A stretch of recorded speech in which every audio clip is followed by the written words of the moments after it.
Tix active. Wow! Unimax is enraged, but he's doing nothing. Holmes is free! Holmes is free! Here It's it an active comes. skill. Oh, the dove! Carry dodge though, but she's taunted. Not doing. Oh, Unimax is dead, but it's not. That's done. That's done. Yeah. Oh my god. The Mim is Mim's down. But his Garuda has energy. Stewie's doesn't. Oh, but did he get? No, he didn't. Holy crap! Big damage. If the carry comes back and locks down the Garuda, carry's about to come back. That's enough deaths. She's here. Is she gonna go first? She is! Does she get the mark? No! She didn't! She didn't steal the energy! It's gonna be curtains! It is! Oh, wow! Garuda's gonna get a massive active skill. Holmes is in the death zone. If Garuda's active skill hits Holmes, this is gonna be so different. As long as Mim lives. Mim, petrifying. Big heal from Andrea. That's gonna make a difference. But the active skill... Mim's dead, but Fiona's down. Oh, yeah, so no shields to worry about. Still healing from Andrea. We need to see a massive, massive active skill from Garuda. Absolutely everything rides here. It didn't crit. Oh, my word. But Holmes is still down anyway. This could be a draw. Unimax could clutch. If Andrea dies, Garuda heals. God. It could be a draw. That's it! It's a draw! Moptosh gets the win! Our first to move is the Nakia, slowing down the backline, which is awful for Tix as well. It's slowing him down even more. Oh my word. And there goes Tix. Yep, that'll do it. Cruz not even triggering again. And then here comes Holmes, who goes, yeah, don't worry, I'll target him. I'll dub him in the process so he doesn't trigger. Lots of dubs out there. Saja getting the kill. Already some damage hitting on BB there. BB's lost his Fiona. And now we're going to see a lot of damage over time here. Watch BB's team fall over. Yep. Just exploded. Sherlock is going to have to clutch this, but here comes Garuda. That's exactly what I thought was going to happen.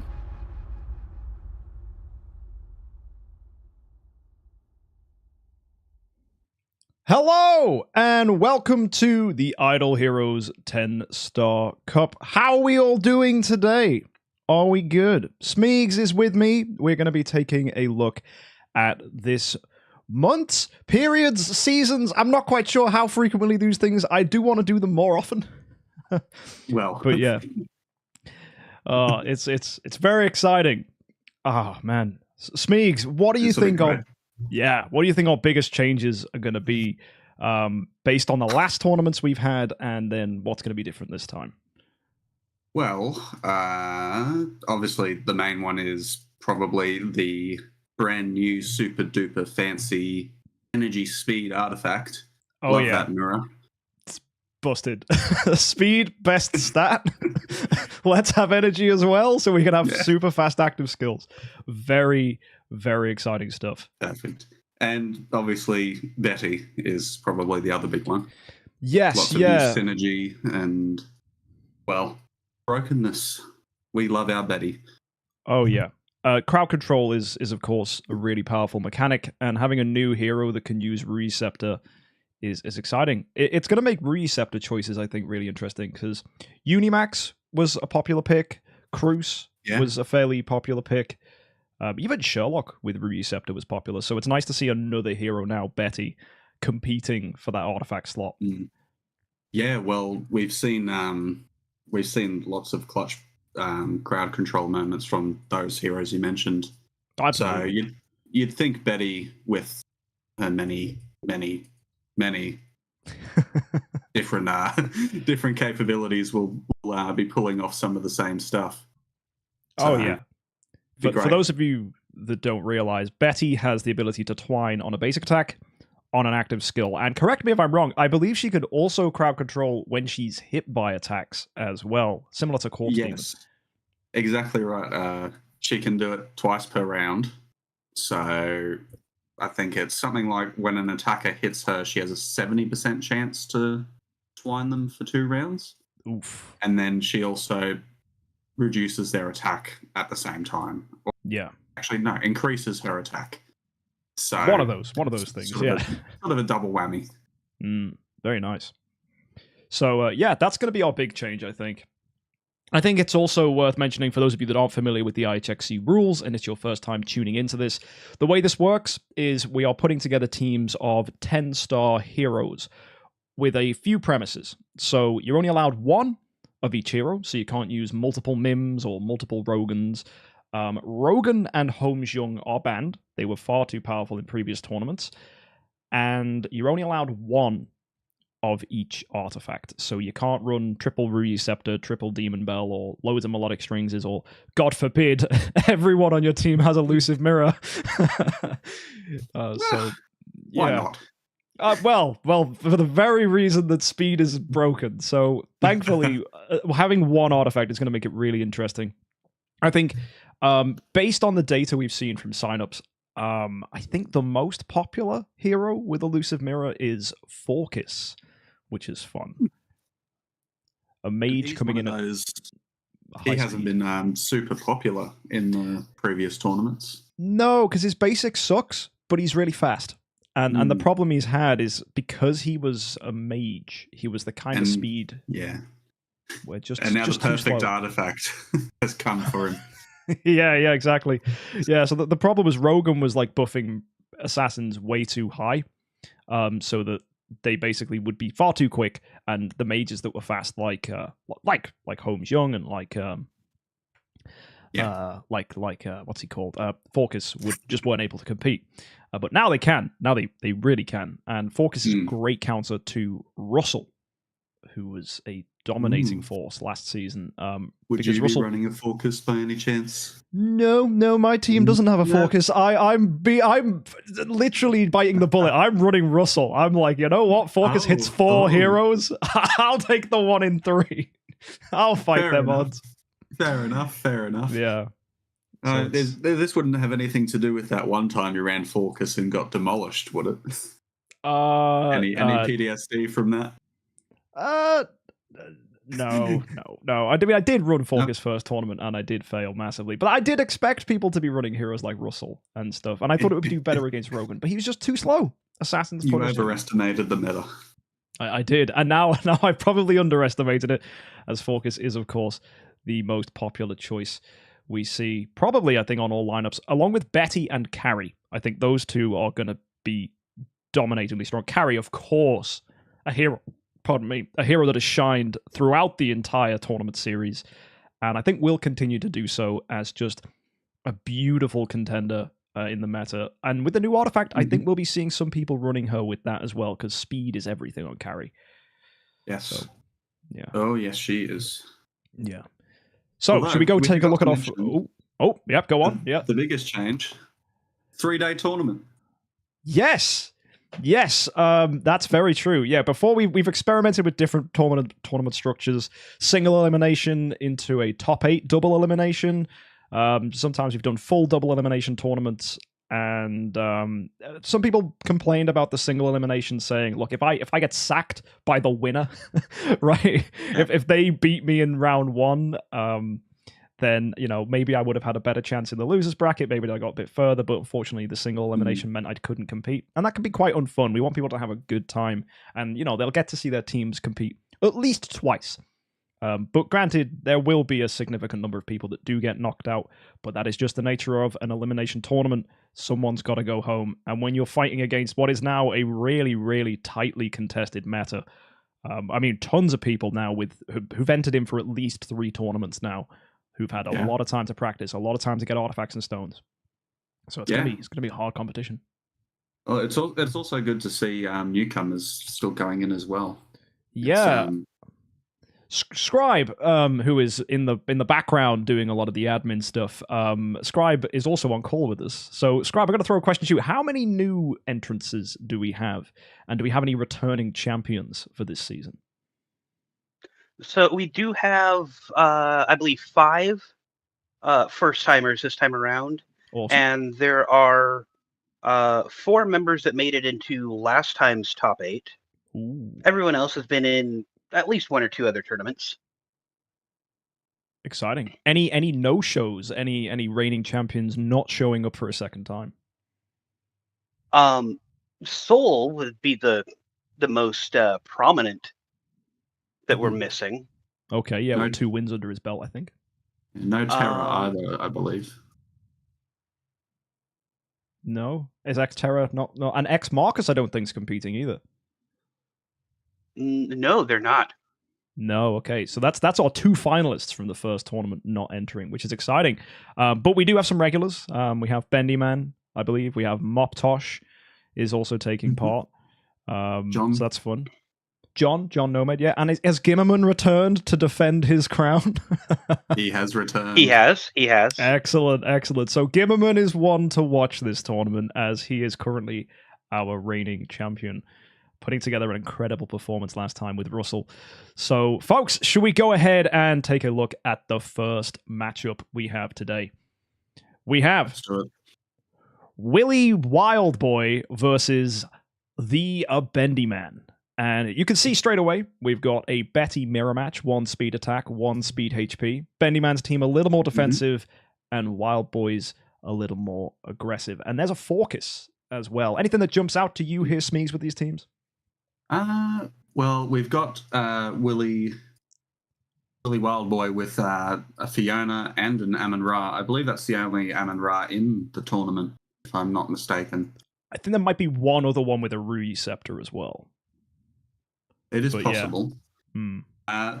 That is one of 14 Fionas, so it's honestly a bit surprising a Bendy Man isn't running one.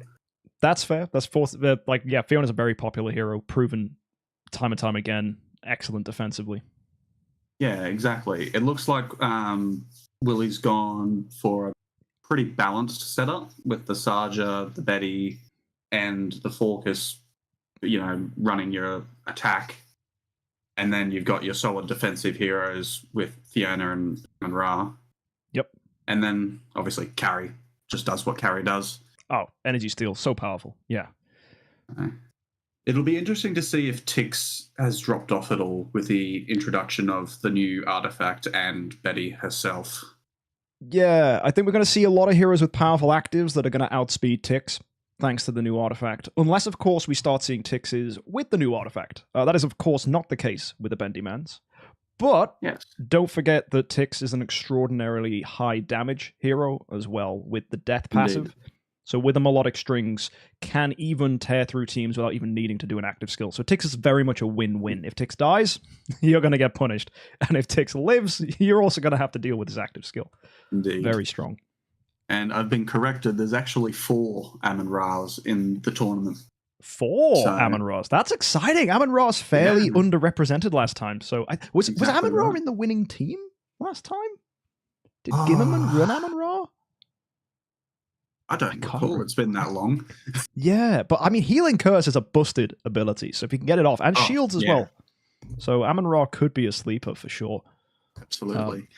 One thing also to note with Bendy Man is there's probably going to be some synergy between Betty, Gloria, and Flora. Oh yeah.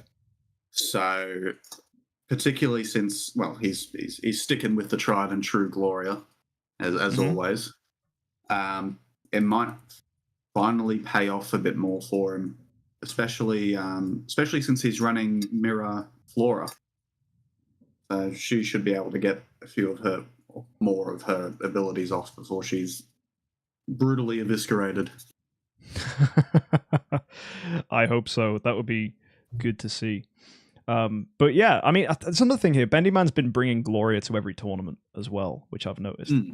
And the marks and the stuns that she brings are going to be interesting. Bendy Man's literally ridden on this hill for the entire last, I think, 3 or 4.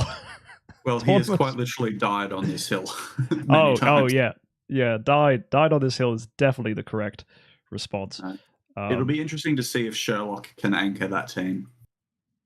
Yes. If he gets some decent doves off, it'll prove pretty helpful, I think. Yeah. Okay.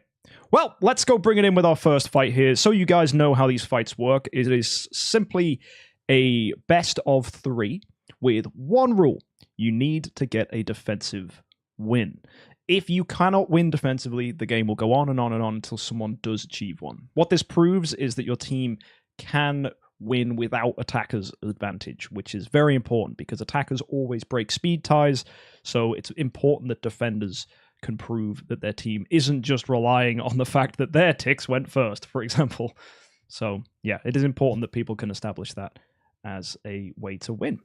Either way, I'm a little confused here as there are two preset lineups that look exactly identical on No, Willy one Wild has Boy's account.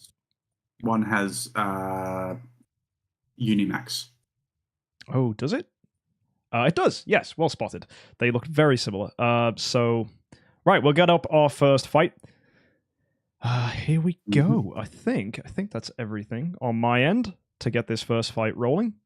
Indeed. So, yeah, let's do this thing. So, guys, let's go with Willy Wildboy as the attacker, Bendyman as the defender, and we have Betty, Saja, Amon-Ra, Fiona, Carrie, and Focus. Best of luck, guys.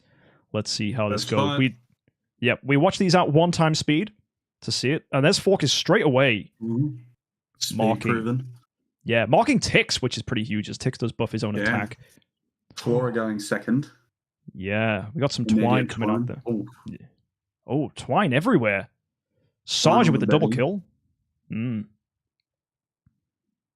Okay, Healing Curse placed on the Gloria there. Carrie's active. Ooh. Big. knocking out Bendy Man. Yep. The Dove on Fiona going to stop them extra shields, but it's looking really dominating here for Willy Wildboy. That Saja's really putting in work. Here and comes... now the shields are up. Yeah, absolutely. And there's Focus once again. Carrie CC'd. Amon-Ra absolutely putting in work. Ha! Clean. Very clean. Look at that damage. Solid. Yeah. 0 damage for Flora. Oh dear. Yeah, this Flora was an inspired pick, but it's a shame. Yeah, Flora just not being able to cut through, which is absolutely crazy. And yeah, you might see 0 on Fiona and be like, what's Fiona doing? Fiona is just here to give shields and defense, and she did that perfectly. That's all she's here to do. Also, with the Magic Stone Sword, a very popular pick for her, you do see that it baits anything that targets lowest HP. And who cares if Fiona gets hit? She's done her job from round 1, so really nice. But yeah, lots of Twine coming out there on both sides. Yeah, well, I mean, that's what Betty does best. Absolutely. But that was a very solid win. Sure was. So now we've got to see how Bendyman does this time as the attacker.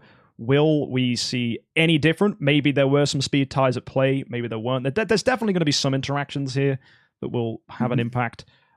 So yeah, let's just jump straight in now. Bendyman, a little more defensive lineup using the Deer Pet.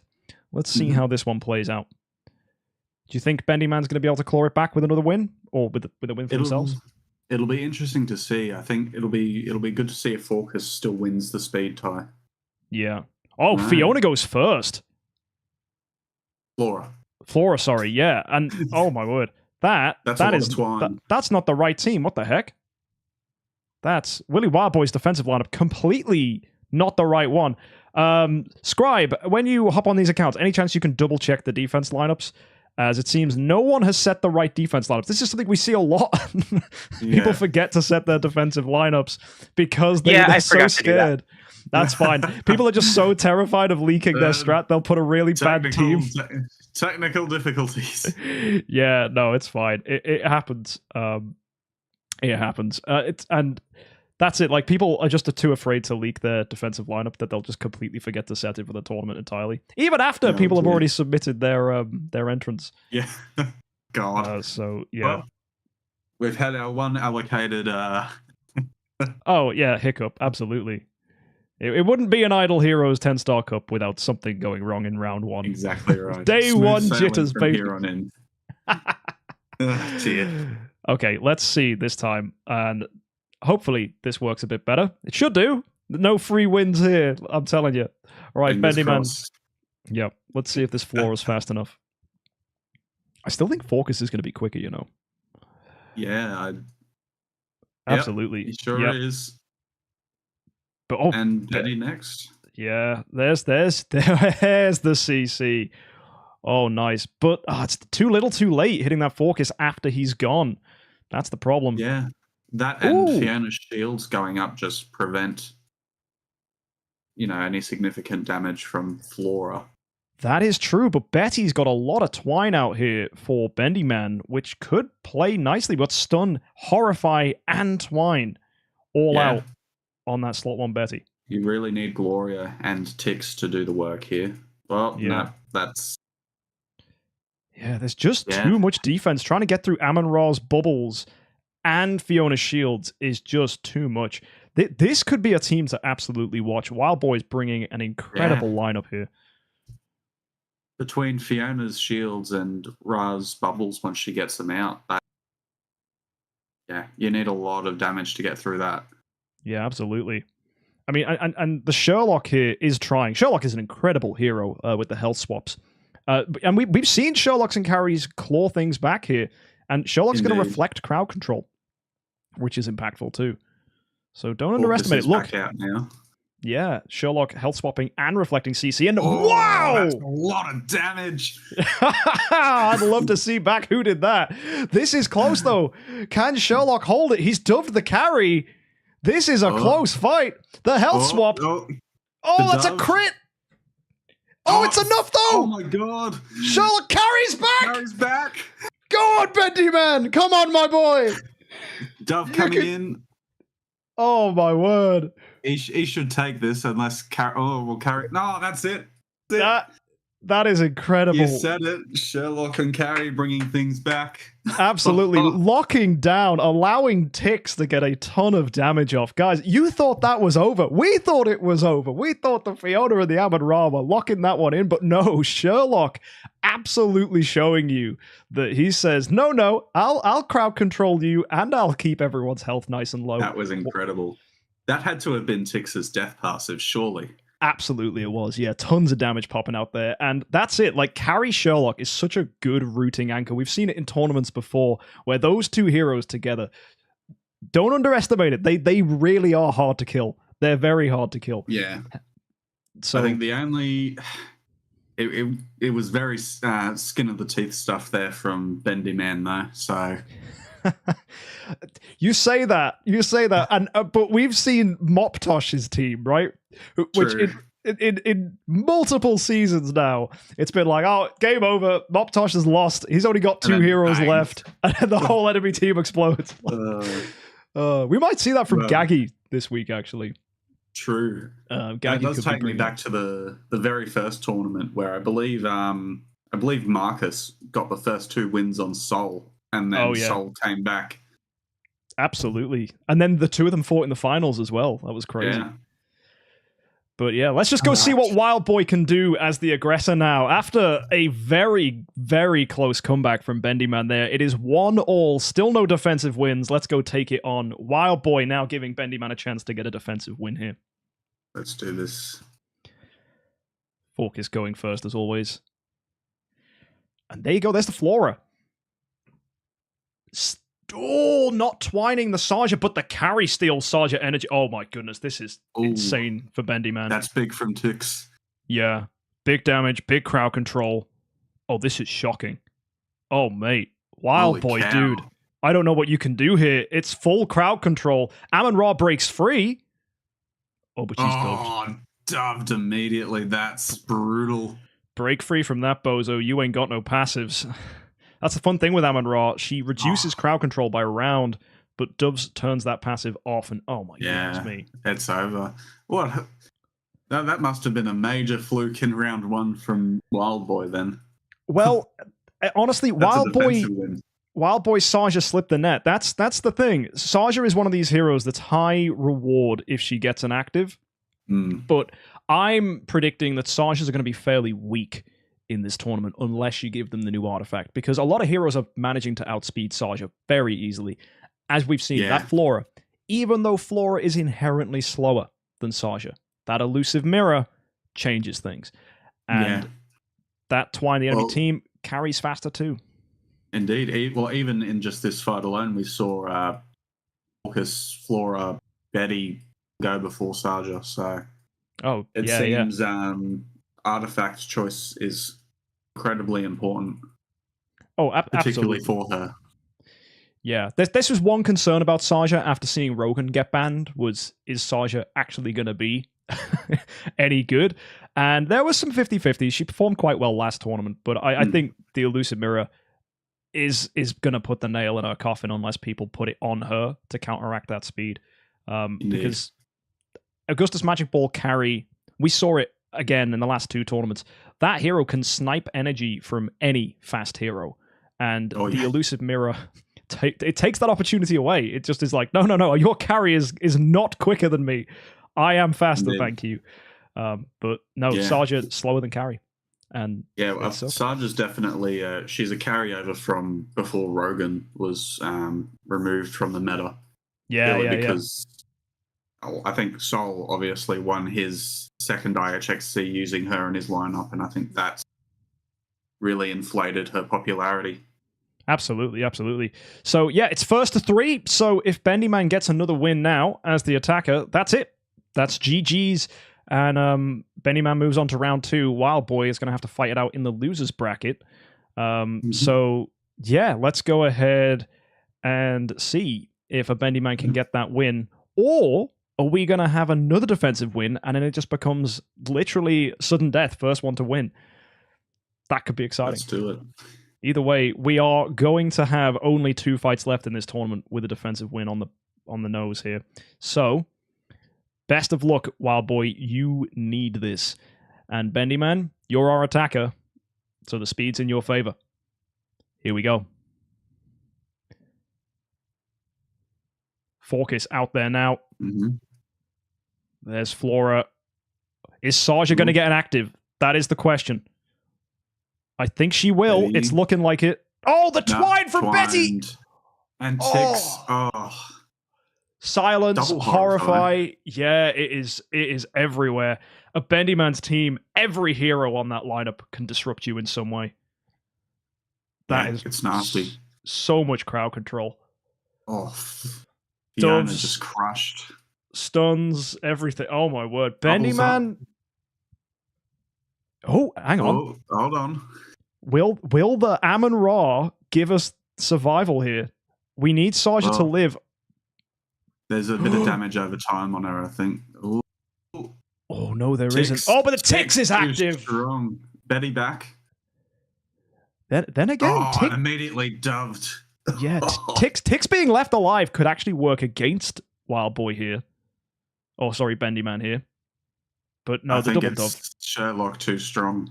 Yeah, Sherlock's insane, man. Dove after dove. Carries free, though. But it's a 2v3, and one of them's a Sherlock, so... it's all over, I think. Oh, ticks down, but that triggers the death passive, and that's it. Absolutely. Wow. You know, that Tix put in so much work there, and Sherlock, so tanky. Incredible stuff. Losing the first fight and then going on to win the other 3. Bendyman, congratulations. Pretty strong statement. Yeah, very well done. And Wild Boy, unlucky, my friend. Your Saja, when she did an active, won you the fight. But when she didn't, it was curtains. 0 damage there. Let's have a look at the heal. The heal stats. Oh, the heal stats from that last fight? Absolutely. Let's go ahead. Not a lot. Very little healing on Bendyman's team there. Obviously, Deer does work. Yeah, the Deer are giving you the most healing, and then you've also got... I don't know if Health Swap counts as healing on Sherlock. I'm not sure how that shows up on the actual stats. It might do. That or Sherlock never needed it. Yeah. So, yeah. Clearly not. Either way, doves. Yeah, fantastic team, Bendyman. Really good to see it. Wild Boy, yours as well. Really well put together. That Amun-Ra Fiona duo showing how it puts in work. But that Saja just a little too slow, unfortunately, and Bendyman built for speed, which ended up working against you.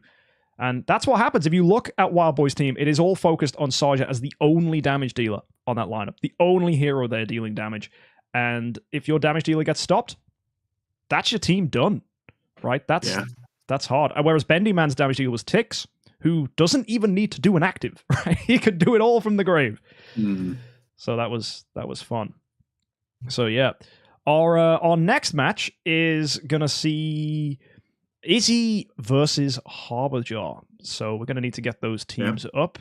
And interestingly, Bendy Man, after winning that, is gonna go ahead and fight Gimmerman, our winner from last time, who is top seed for this tournament. Yeah, and I will say, by the way, guys, if you want to keep up with the tournament itself, we will put a link for the bracket in chat so that you guys can go ahead and click that and take a look for yourselves. In the meantime, though, we will need to switch across to the other accounts.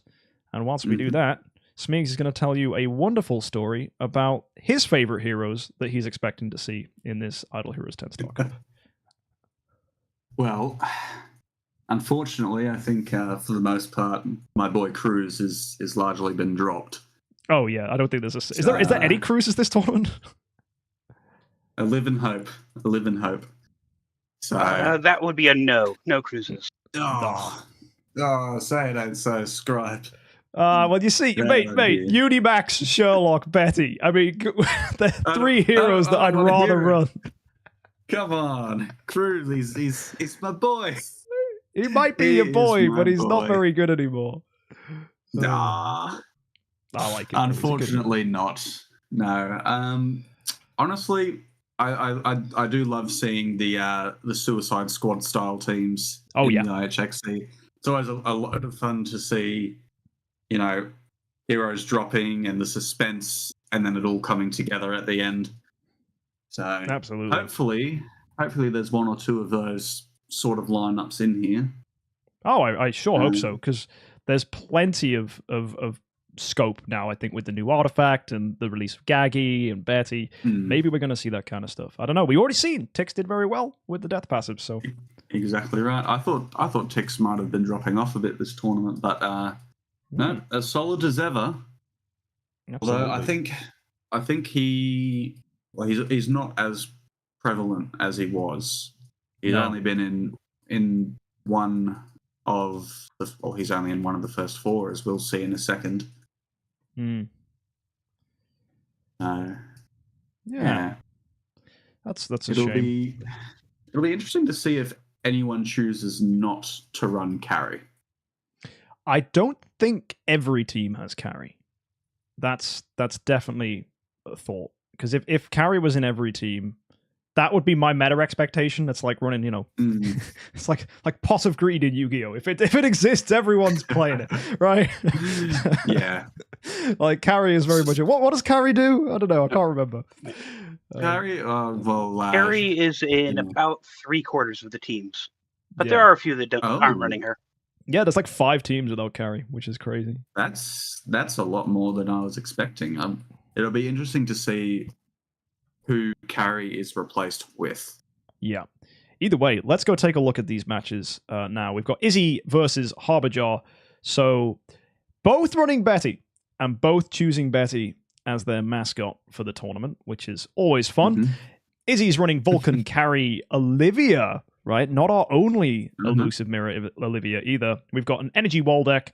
We have Betty with a crown, maybe a little too slow, HP, maybe tanky to reflect twine. That's fun. And once again, a magic stone sword, Fiona. Love that hero. Fiona. Yeah, so really strong. Good. Yeah. And then we've got Onkirimaru, which is cool, with Waldeck. Yeah. Wait, Rui Scepter Onkiri? Does he have crowd control? Like, what is that? I don't think he does. Let me just verify. I know nothing about Onkirimaru's hidden crowd control abilities. That let me pull up the old stataroos. Is it meant to be? He's got the possession of allies with the highest attack upon death. Yeah. No. Is this an oversight? Is this a misclick? I think this is might be this is the only artifact I have. But there's a Betty on that team with speed HP. Why? I would have put Receptor on the Betty and then put the fan on the Onkirimaru, surely. Just swap those two artifacts. She is using... Oh my god. He's even got crown on. What is that? A 2-star speed HP stone on Fiona? Harb. What? Speed HP Fiona. Yeah, this is going to be a wild fight. That is a tanky Fiona. Now, one common thing we see is, and this is an important thing, your lowest lowest HP hero is really important. You want to bait dazzles, you want to bait attacks from assassins. Who your lowest HP are is really, really important. And it's looking like it's going to be Waldeck on Harbijar's team. And it might be Waldeck on Izzy's team as well, and Carrie with that speed attack. Indeed. Or Fiona as well. Yeah, there's No, it's got to be Waldeck for Harbijar, and then you'd have to think Waldeck for Izzy too. With attack, skill damage, attack. Yeah. Although the Illusive Mirror carry could prove excellent for Harbijar. That's fast energy, very fast. That's never getting outsped. Although, is it a mistake to run Illusive Mirror carry? Do you think? Do you think that might be a bit of a? I think it's greedy. My meta take is you don't need it. Your carry can do just as fine with a basic attack. She can steal it round 1, so give her a Receptor or just as Magic Ball. Let someone else have the Illusive Mirror. Get more value on someone who is unlocked with Illusive Mirror.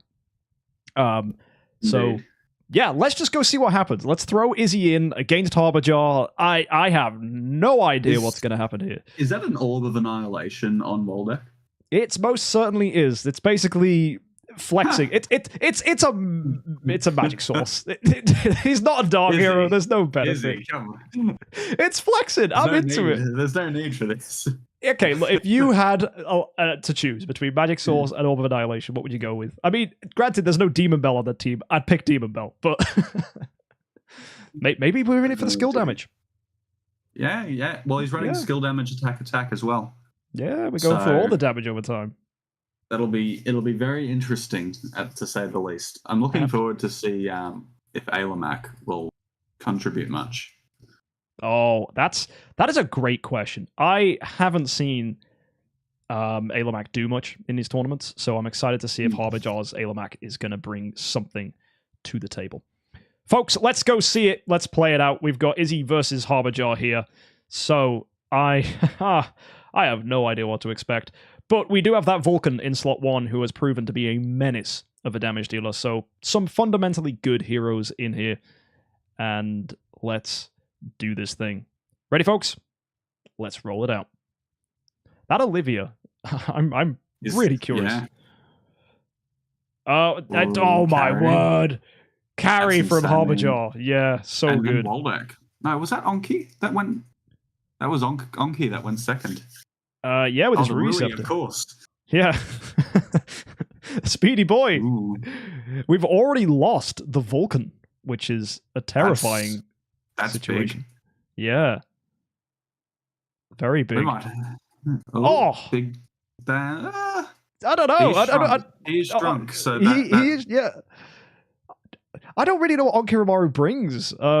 So if this ends up being tanky, maybe she just wants fast actives. Maybe it's a secret meta strat. Fiona. Oh yeah, Fiona bonks hard. Took down the Olivia, but Waldeck for Izzy is about to have an active if he lives. Yeah. No, Wolf. not even. Oh, the bleed from Wolf and the synergy with Waldeck too. I didn't think about that. Yeah. This is actually wow. What concoction did you consume in making this team? I think that basically it was the you get no active skills team was what it was. That carry mega CC'd him, and then the rest of it was just that's a defensive win straight up. Bloody hell. Yeah, Harbijar. You jinxed it with the perfect active from Mirror Carry. Mirror Carry. I said it was win more and greedy. Oh. It worked. It absolutely worked. That was great. Waldeck, tons of damage too. That's all you need. That's great. Wow. I'm speechless. That was shocking. I'm now checking for treasure trade right now. I take it all back.